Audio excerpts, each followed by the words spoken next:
मेरे दादाजी ने मेरी शादी मेरे बचपन में ही करा दिया था। हम उस समय केवल 13 वर्ष के ही थे और जिस लड़की से मेरी शादी हुई थी वह केवल 9 वर्ष की थी। हम लोगों को कुछ पता नहीं था कि हम लोगों के साथ क्या हो रहा है। जब हमारे दादाजी ने हमारी शादी करा दी तो उस समय मुझे कुछ पता नहीं चला। लड़की बिल्कुल अनपढ़ गंवार थी और हमारे दादाजी और उसके दादाजी दोनों मिलकर हमारी शादी करा दिए थे। लेकिन मैं उस शादी को बिल्कुल भी मानता नहीं था। 5 साल का गौना रख दिया गया। इन 5 सालों में मैंने काफ़ी मेहनत किया और मैंने काफ़ी पढ़ाई करके आगे बढ़ा। जब हमारे गवना होने लगा तो मैं पापा से बिल्कुल मना कर दिया था कि अभी मेरी गवना नहीं होगी, अभी 5 साल और रुको। और इन 5 सालों में मैं एक दरोगा के पद पे नौकरी ज्वाइन कर लिया।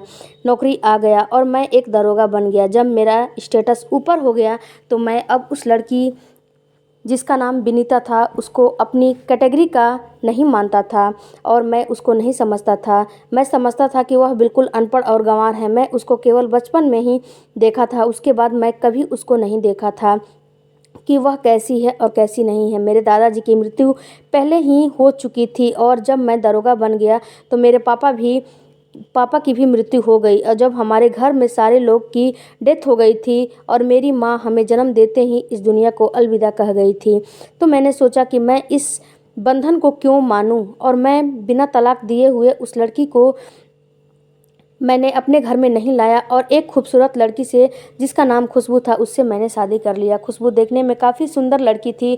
खुशबू घर का कोई काम नहीं करती थी, दिन भर अपने साज सज्जा में लगी रहती थी। घर में हर एक काम करने के लिए मैंने नौकर रख लिया था। कम से कम 4 से 5 घर के नौकर रखे थे सारे काम करने के लिए। हमारे नाश्ते खाने चाय से लेकर हमारे कपड़ों तक हर काम करने के लिए मैंने नौकर रखा था। और खुशबू केवल अपने साज सज्जा, किटी पार्टी और मार्केटिंग में ही अपना दिन रात बिताती थी। खुशबू का फ़ैशन करना मुझे काफ़ी अच्छा लगता था। मैं कभी कभी विनीता के बारे में खोज खबर लेता तो मुझे यह पता चलता कि विनीता के मम्मी पापा का डेथ हो चुका है और उसके भाई उसको नौकर बनाकर अपने घर में रखे हैं। उसकी दिमागी हालत बिल्कुल ख़राब हो चुकी है, उसको दवा भी नहीं कराते हैं, वह केवल दिन भर पूजा पाठ में लगी रहती है। मैंने सोचा कि भले ही इस पगली से मेरा पीछा छूटा और खुशबू जैसी खूबसूरत लड़की मुझे मिल गई, लेकिन कहते हैं ना कि ऊपर वाले को कुछ और ही मंजूर होता है। और हमारी शादी को अभी 1 साल ही हुए थे कि खुशबू की डेथ हो गई। खुशबू की मृत्यु के बाद मैं काफ़ी परेशान रहने लगा था। मैं डिप्रेशन में जा चुका था। मैं फिर से अब अकेला पड़ गया था क्योंकि मेरे घर में कोई नहीं था। मेरे बहुत सारे दोस्त मुझे बताया कि तुम क्यों नहीं विनीता को लेकर आते हो। विनीता वैसे भी अपने घर में नौकर बन के रहती है और अपने भाइयों के टुकड़ों पर पलती है और तुम इसे इतने अच्छे पैसे कमाते हो और तीसरी शादी क्यों करोगे।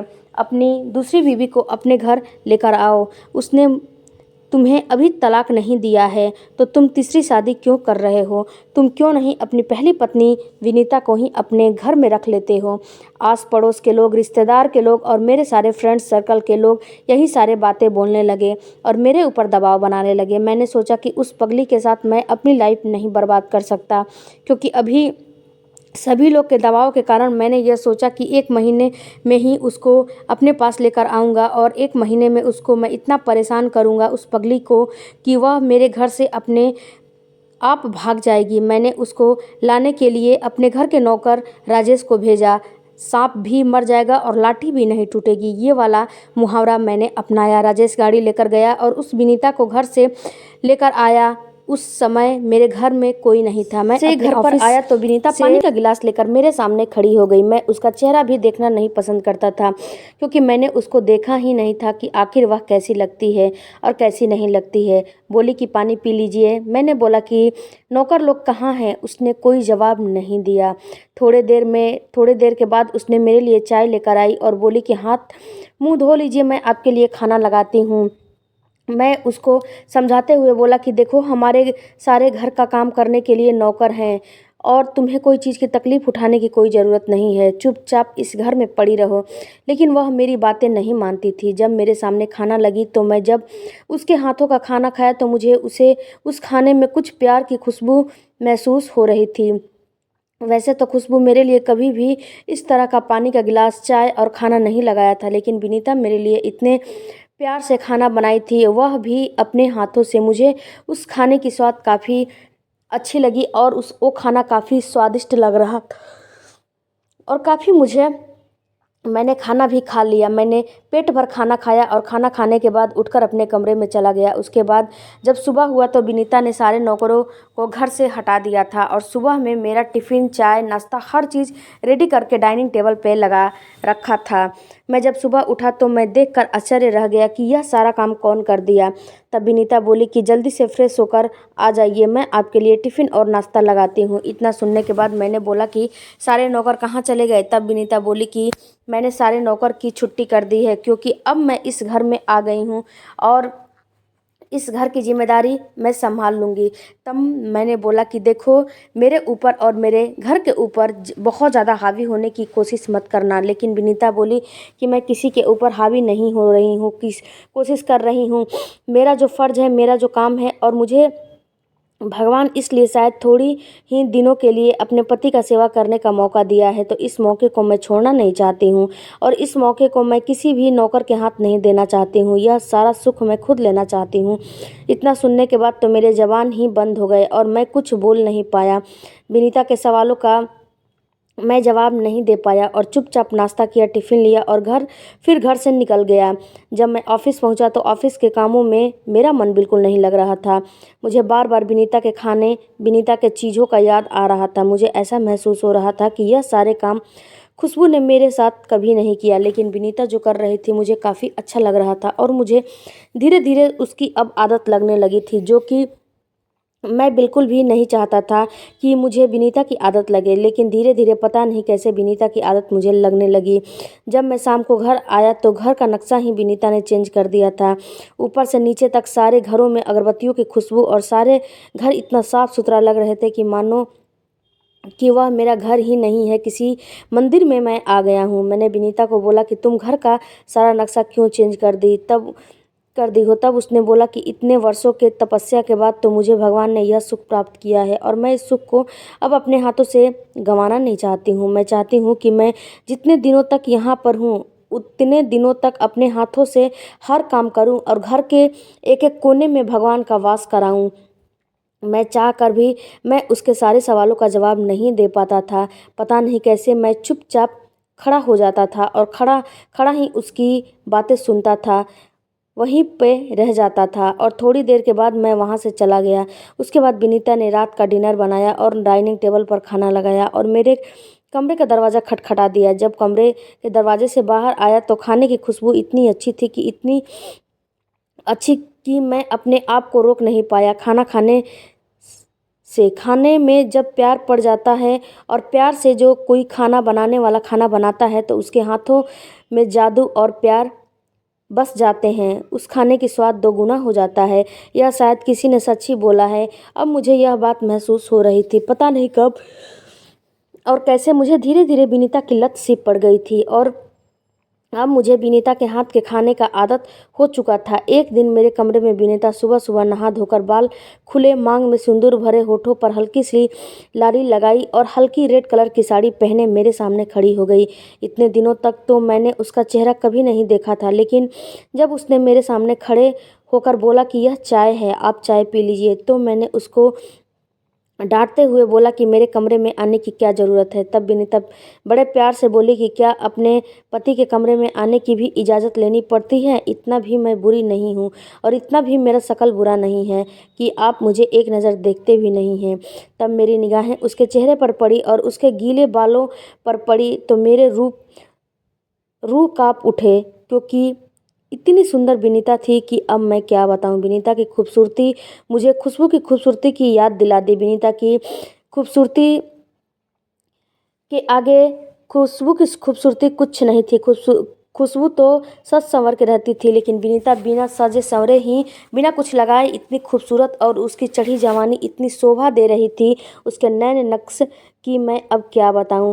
फिर मेरी निगाहें उसके पे से हट नहीं रही थी। फिर थोड़ी देर के बाद मैंने अपने आप को संभाला और नज़रें झुका लिया और बोला कि चाय रख दो, तुम तो विनीता के ऊपर मेरा आकर्षण और भी बढ़ने लगा था। मैं चाह कर भी उसे नफरत नहीं कर पा रहा था। देखते ही देखते तकरीबन 2 महीने निकल गए और इन 2 महीनों में विनीता की मुझे आदत पड़ चुकी थी। एक दिन मैं जैसे ही ऑफिस से आया और डिनर करके अपने कमरे में सोया था, तो आधी रात को मुझे ऐसा महसूस हुआ कि मेरे शरीर पर किसी महिला के हाथ के स्पर्श हो रहे हैं। मैंने गुस्से के मारे उठा और लाइट जलाया और विनीता को खरी-खोटी सुनाने लगा। मैंने बोला कि अच्छा तुम पर लानत है, तुम मेरे घर पर कब्जा जमा ली हो, नौकरों को हटा दिया और मैंने तुम्हें हर चीज़ की सुविधा और हर चीज़ तुम्हें दिया और कुछ नहीं बोला, घर में रहने की जगह दी, लेकिन तुमने इतना घटिया अब हरकत करना शुरू कर दिया है कि अब मेरे ऊपर तुम अपने डोरे डाल रही हो। लेकिन तुम यह शायद भूल रही हो कि मैं तुम्हारा ना तो कभी था, ना तो कभी होगा और ना कभी हो सकता हूँ। तुम कितनी गिरी हुई लड़की हो।